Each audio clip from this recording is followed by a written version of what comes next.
Right.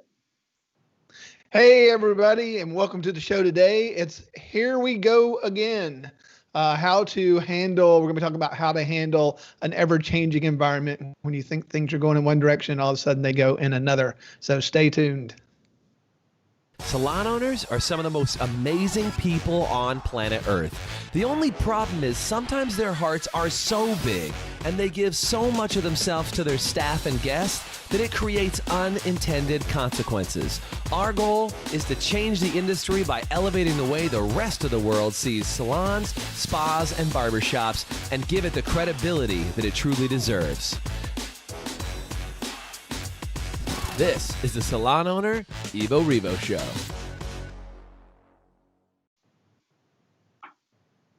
Hey, everybody, and welcome to today's show. My name is Doug Campbell, and I have Mr. Sean Stearns with us today. How's it going, Sean? Yeah, good, Doug. Thank you. Thank you guys for tuning in. Really looking forward to today's topic.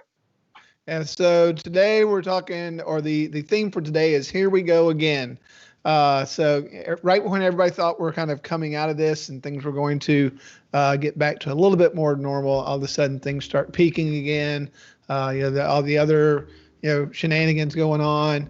But so how do we navigate those things? Because I know in our area, whenever the mayor came out and said everybody has to wear a mask and all that stuff, I think I actually slipped into a quick moment of depression. Because we'd been through all of it. I was feeling good about things. All the numbers were up. We have a restaurant also, and we've got a few different businesses. And so now everything was going back. We're going backwards. So it's like, holy crap, we're going backwards. This sucks. But yeah, I got past it. I think it's kind of like we talked about last week. It is what it is, and how do we move forward and navigate this the best way we can?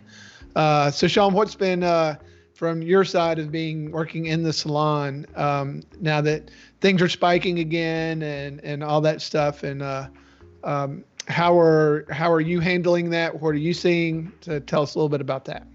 Yeah. So first of all, I want to say 2020 has been one hell of a year. So if you guys are on right now, if you can type into the comment section 2020 if you agree that 2020 has been one hell of a year.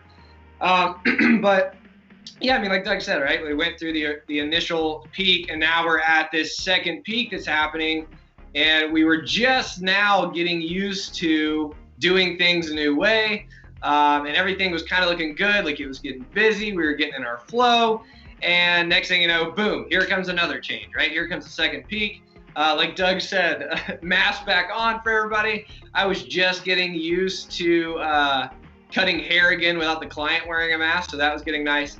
But yeah, so yeah, I got a 2020 coming in. So yeah, it's what I've tried to focus on though is, Doug, I try to focus on a couple things. One being, what am I allowing into my space, right? And what I mean by that is, like, how much am I paying attention to social media? How much am I paying attention to media in general, right? And like, how much am I letting those things actually affect me, right? Actually affect me. And what I mean by that is, like, am I letting those things influence my emotions and actually how I feel? Like, right? Am I actually paying attention to how I truly feel about everything?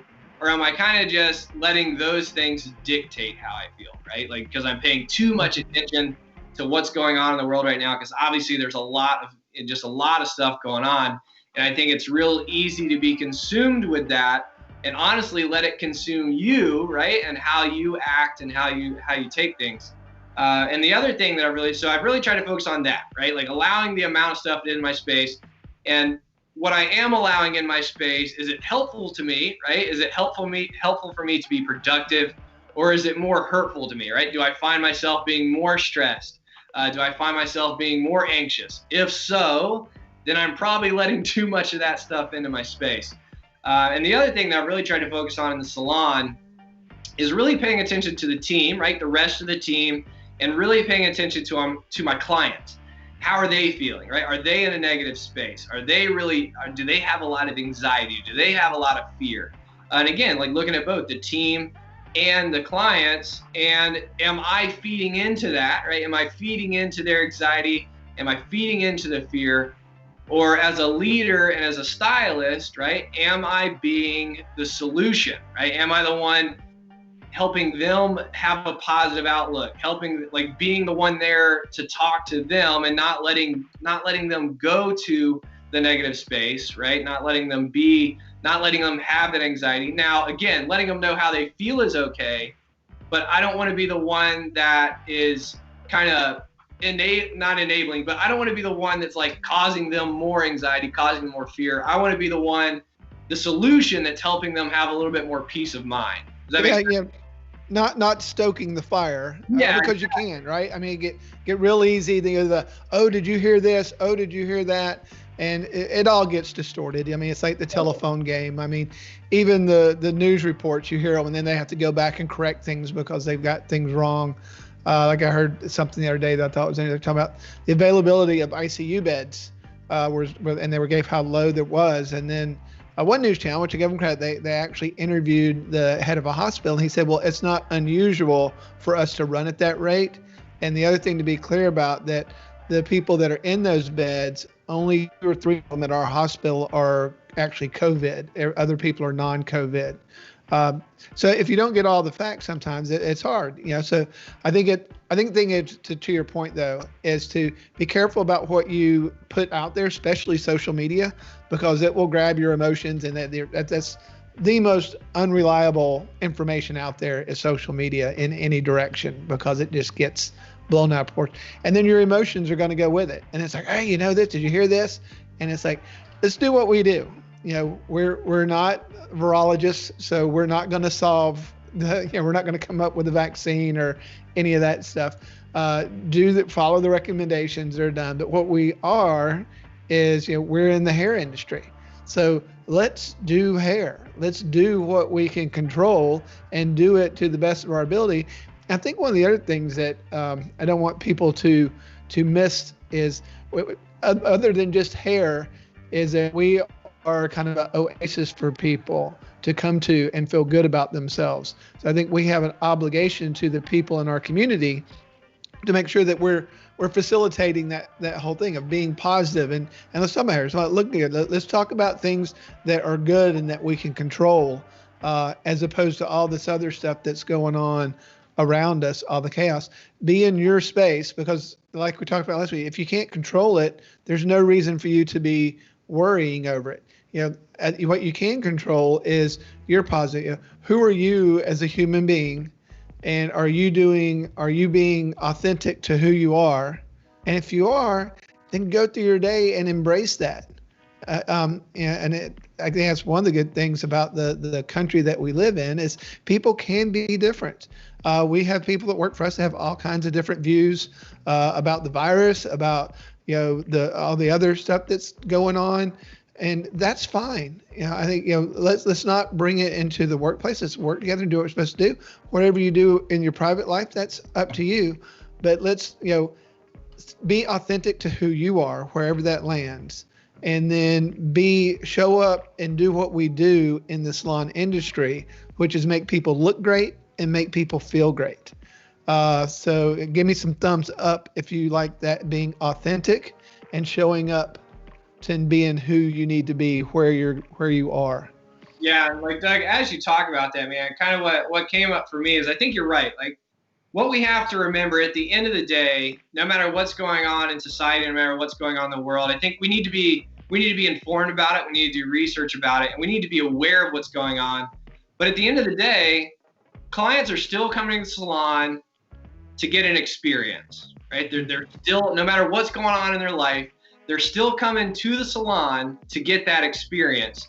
So no matter what's going on in the outside world, in society right now, again, like, keep that focus of, like, are we still delivering that experience we were before all this, or are we focused on delivering even a better experience for our guests? Because at the end of the day, that's why they're still coming there. They're still coming to the salon to get the experience, right? They're not coming for more negativity. They're not coming for anything else. They still want that same salon experience they were getting before all this craziness happened, right?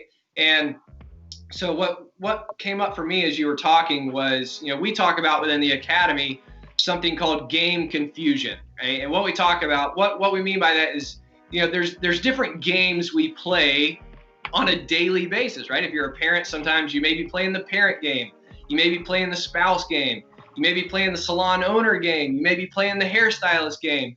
So whatever game you're playing, right? I think it's important for us in times like this, because right now there's so many games going on. There's the coronavirus game, there's the media game, all these things that are going on in life. But I think it's important for us, like when we're at the salon, like Doug said, when we're at the salon, when we're at work, are we being 100% present in that game, right? Are we being present in the salon owner game, in the hairstylist game? When we're at work, the work game, are we being 100% present there and doing whatever it takes to make sure we're giving our clients what they expect and exceeding their expectations no matter what's going on in society? Yeah, I mean, I think that's just, because the way I look at it is like, if you go and do what you're meant to do, what your purpose is for your day. So, if I'm a hairdresser, what's my purpose in the salon today? If I'm a salon owner, what's my purpose? What's the thing that I need to be doing? What's the thing I need to be achieving today? And then you go in and you focus on that and you just kill it. Then no matter what other garbage is going on in the world, then you feel good about yourself. Totally. You can leave and go home and feel good about the day that you just put in, which does wonders for your psyche in general. It's like, getting back, it's like, I did amazing hair today.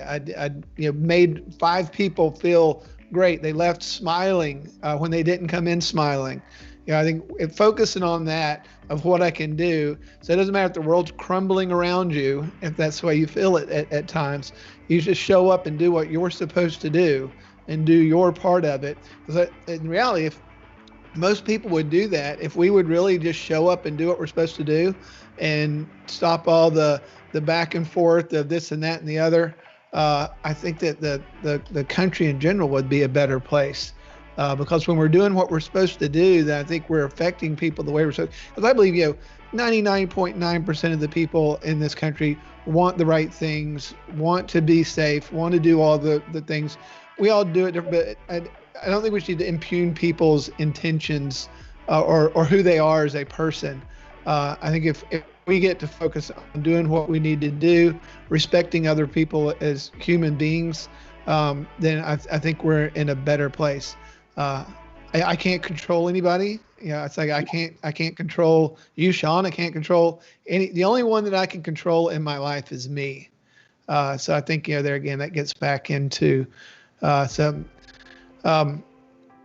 what's your opinion on, keeping that focus? What do you think are some good habits, Sean, to help people keep that focus moving forward? So I'm glad you asked that question, because as you were talking, you said a word that I caught, right? You said the word intentions. And, a good friend of ours we've worked with in the past, Mr. Johnny Stellato. Some of you guys listening may know Mr. Johnny, Redken artist, fantastic facilitator, fantastic teacher, mentor. He talks a lot about intentions, right? Like, what are your intentions? And I think maybe a good habit to get into, and, this is something I do on a daily basis, like before you start your day, right? Even if it's just simply asking yourself a couple questions, right? So you guys take this and use it, okay? Just ask yourself a couple questions before you go into your day, right? So just ask yourself real quick, what are 10 things you're grateful for? Name them off, right? Before you start your day, what are 10 things you're grateful for? And the second question you can ask yourself is, what are you willing to give others today? Say that again. What are you willing to give others today, right? And then again, a third question is just, what is your intention for the day? So before you start, sit down, write this out. What are 10 things I'm grateful for, right? What is something I'm willing to give others today? Maybe laughter, maybe fun, whatever it is. What's something I'm willing to give others today? And the third question is, what's my intention for the day? I think what that does is it gives us a moment to sit down and kind of get ourselves ready to go get in the game that we're about to play, right? So when we get to work, we have a clear intention set. We've already got a positive mindset about reminding ourselves no matter what's going on in the world, there's always things that we have in our life that we should be grateful for. So again, like having that attitude of gratitude, right? And then establishing something that we're willing to give others. I'm willing to give others positivity. I'm willing to give others, uplifting. I'm willing to be the light in everyone that I touch life today, right? Whatever it is for you. But I think just establishing a habit of maybe just simply answering those 3 questions for yourself before you start today could dramatically change the outcome of your day. Yeah, so if y'all are willing to get out there and play your game, then type in game for me. Because that's the thing, you gotta realize, you gotta get up, you gotta play your game. Don't play somebody else's game. Don't be somebody that, as I said, we talk about, authenticity, because that's where being congruent. So being congruent, the best definition the definition I like most about that is to be in harmony. To be in harmony with. Actually, the equal signs is a sign of congruency. But to be in harmony. So I think the key to that is to be authentic. Play your best game. I think that's the key to it, is trying to be something else, trying to be something different, worrying about what other people are or are not doing. Is not helping you play your best game. So I think you show up. Talking about the gratitude stuff at the beginning of the day. I think I firmly believe that all the positive and negative for your day is out there. It exists. It's according to where you choose to sell your ship. Do you sell it into the positive and find more positive, or do you sell it into the negative and find more negative? Because I guarantee you hit 2 people, and one of them does 10 things I'm grateful for and goes through that whole process. And then the other one goes through the 10 things I hate about life and what sucks, and have those same 2 people walk into the same building. And I guarantee you their experience is going to be different. That building's going to be exactly the same, but their experience is going to be different because the way that they just conditioned themselves before they came into the building. So that is one of the things that we do have power over. Like I said, the one thing we can control is ourselves. And the most important thing to control about yourself is your mindset. On that, because Doug nailed it, right? It's all about 2 words I want to say, right? Cause and effect. And Doug, you know what I'm talking about here, right? Is, we can either choose to allow ourselves just to be the effect of everything that's going on around us, right? Whatever's going on in media, whatever going on in social media, we can just simply choose to let that affect us and be at the effect of everything that's going on. Or we can make the conscious decision, right, to be at cause of ourselves, which means exactly what Doug said, like being able to control what we control our emotions, control our behaviors. Doug just said it, control our own mindset, because believe it or not, guys, we actually have control over that, right? It's just, so we have the decision we can either be at the effect of everything that's going on, or we can choose to consciously be at cause and start to put things in place, stay in our own game, stay in our lane, and use these things like we talked about, like, again, adjust our mindset, adjust and choose, right? Choose to be positive, choose to see the light, and choose to put these things in place, or we can simply be at effect of everything that's going on and let it affect everyone else around us. Yeah, my good buddy Mac Newton, the thing he always says is like, anger, fear, all those things that say, at the end of the day, that's all a choice. It may come up in you, and then you choose to embody it, or you choose to reject it. And so what is the outcome that I want? Do I want the outcome that comes from me being angry? If I don't, then I choose not to accept that. I choose not to bring that into me. I push it away, and I choose what I want for the outcome. And one of the best things that he said, I was reading one of his books, The Path to Power.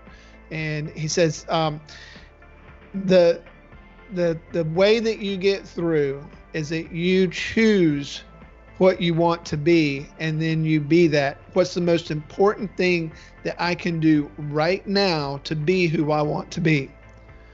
So that's super important. It's like, not what you need to do tomorrow, not what you need to do this year. What's the most important thing I need to do right now in this moment to be who I want to be? He says, and then choose to be that person. So I think super powerful. Love Mac. If you ever get a chance to read up on his story, he's an amazing guy. Has done some amazing things.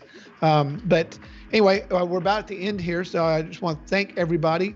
Here we go again, and how to handle some of those things that happen, and how to get through it the best way you can. We hope you all weather these multiple storms that we're going through, and that you can be that positive influence. You can be that thing that someone looks at and points at and says, they really helped me get through this. So I hope you all will be that person, and just thank you all for being here. Sean, thank you, sir, for showing up and being here. Yeah, thanks, Doug. Thanks, Doug. And guys, remember, be it cause and be the light, right? So you guys have a great rest of your day. And again, thanks for tuning in. We always appreciate seeing you guys on. All right, later. Bye. Thanks for listening to the Evo Revo podcast. If you liked today's episode, please subscribe, leave us a review, and you can always get more information, including show notes and the video episodes at evorevopodcast.com.